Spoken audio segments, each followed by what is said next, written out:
What's up, everyone? Thralls Metal here once again. I'm Necrotic Nick. I'm Jammin John. And we have an album review for you. So, a fair amount of death metal is coming out this week, and John and I are pretty happy to go over it just because, well, yes, rabid death metal fans.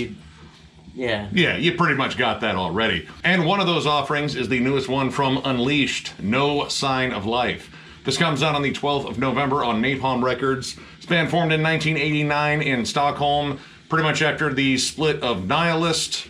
Johnny Hedlund went off and formed his own band, Unleashed, and they've been rolling ever since. Pretty much kind of pioneering, I'd say, a bit of the whole Viking metal trend that has still carried on to this day, so way to go there. And, well, 14 albums in, obviously they are still doing something right and still continuing on with their brand of Viking-oriented death metal. Now, I was reading up on this release, and this is a concept album actually based on some of Johnny Hedlund's writings. It's essentially a post-Ragnarok, like, apocalypse, I guess. Yeah. So, I mean, that's kind of a cool spin on the apocalypse most of the time. Like, with nukes and we need gasoline, or zombies. This is a little bit different, at least. And I have to admit, I'm usually hesitant. Like, there's a little bit of me that is hesitant about new Unleashed releases just because, while they have written some amazing albums that I absolutely love, they've written some real stinkers in the past, namely Hell's Unleashed, Warrior, and Sworn Allegiance, which has some gloriously stupid songs on it. But, honestly, going through and jamming this, pretty much all of that immediately went away, and I was like, okay, this is straightforward Unleashed. I mean, it's kind of hard to really center on one kind of death metal with these guys. It's thrashy at times, sometimes it's a little bit doomy and gloomy, sometimes it's just straightforward, like, bolt thrower, Amon Amarth. Yep, sometimes it's even a little mellow death at times. It kind of just depends on what mood Johnny was in when he wrote the song. One universal thing is definitely he's still big into Vikings. Yes. That is for damn sure. Yes. Now, I gotta say, this album starts off really well, like very high energy with the king has lost his crown and the shepherd has lost his flock, which I'm gonna say those guys both suck at their jobs, can them immediately, but keep the songs because they're fast, high energy, very thrashy, great riffs, and lots of killer leads. Dude, all the leads. Every lead in every song is killer. Yeah. Reminds me a lot of Michael Amott. Actually, yeah. Arch Enemy.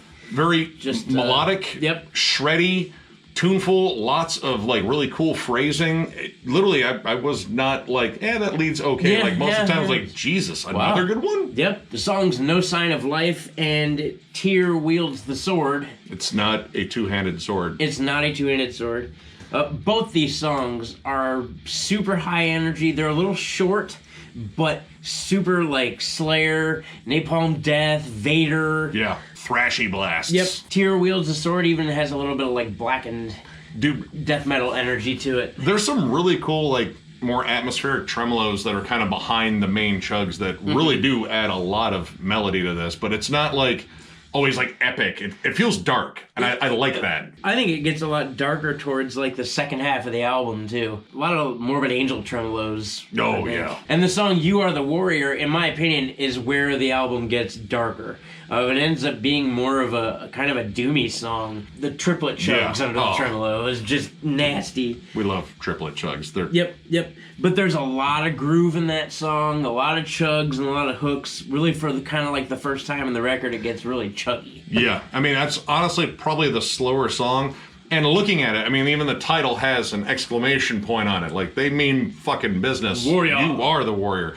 But listening to the song, it doesn't sound like you're the warrior for the good guys. You're like one of the warriors for the bad guys. Right. And honestly, I kind of like that feel because I was like, all right, this is going to get maybe power metal cheesy. It's got like a sinister vibe to it. Yeah. It feels nice and dark. And I mean, that's the thing with like Viking stuff is it can feel a little too upbeat sometimes. Like Valiant Odin. And believe me, you hear enough of Odin's name dropped in The Highest Ideal. And still kind of one of my complaints about Unleashed is the song titles, you will never forget them because generally they are repeated in the chorus to oblivion. Yep. And Odin gets mentioned a lot. But The Highest Ideal, I thought, was the more Viking-like song anyway. Very at the gates, Amon Amarth, just kind of, are we in a tavern? Like drinking mead? Possibly. You know? I'm reasonably sure Monomarth listened to a bit of Unleashed. I'm just going to call it a hunch.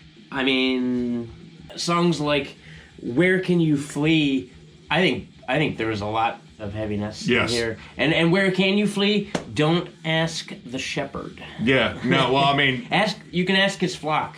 Yeah. You find him. Yeah, it's like, hey, he's still out there. Is he still out there looking? Look at him. Look at that fucking idiot. With his big fucking curved stick. This song, 3 songs into the album, though, is the first time I think the drums get some groove to them. It's not just D-beat. Like, you get a little bit of double kick groove kind of play with it. Again, the lead work is killer. The bass is kind of prevalent in this. You can really hear the cool bass work. And then towards the end, we get a mutual favorite that kind of brings just about every element we really liked about this album together. It is finished, which there's still one more song after that, but, whatever. But Brian, it's finished. No, just kidding. I thought they were Swedish. That was stupid. Anyway, honestly, that song pretty much brings all the darkness that you kind of get on, You Are the Warrior. And I don't know, like, it just gets heavier. It feels more oppressive. The riffs, there is a bridge part where the lead comes in that just gets bendy and doomy. Yep. Actually, I got reminded of Gojira a lot. Yeah. Like the staccato riff in the verses, there's a riff that's just like bah, bah, bah, bah, and the drums follow it real well. But it's got little bends in it. Sounds Gojira. Yeah, it's a solid song. Like, honestly, one of my favorites on here, and it feels different in terms of like, the sort of heavy sort of riffs they bring in with that weird staccato thing, and I don't know, just kind of how that song flows. Goes into a sick groove on there that, I don't know, it just has a massive hook on it. But this isn't without its flaws. And the main flaw kind of came immediately with the opening track is the mix on here is kind of odd. I think they brought up everything but the guitars. The guitars sound really compressed and kind of pushed back in the mix sometimes. Yeah, well, because I remember, when this record started, heard the first riff and I was like, all right, guitar tone's not bad, but when everything else kicks in, it gets buried. Yeah. And again, it's not that the musicianship is bad. No. These are great riffs. I just think you can't really hear them sometimes, and everything seems like it overpowers the guitar. The bass is up, the vocals are out there, the drums are super punchy, and you lose the guitars sometime, and that sucks because they're really good guitar riffs. I mean, fortunately, the lead tone cuts through really well because I wouldn't want to miss any of these awesome leads. But unfortunately, like, there are moments on here where you're getting a solid riff and then the melody behind it is just kind of getting buried. Like, you can kind of hear it, but it feels like if they kind of brought it up a little bit, it would be a little bit more prominent and add more to the song. Because there's some really cool guitar interplay in terms of laying down a solid riff and laying an awesome sort of melody on top. There's even some cool Iron Maiden-like harmonies that come through on The Shepherd Has Lost His Flock. That guy will never find work. But...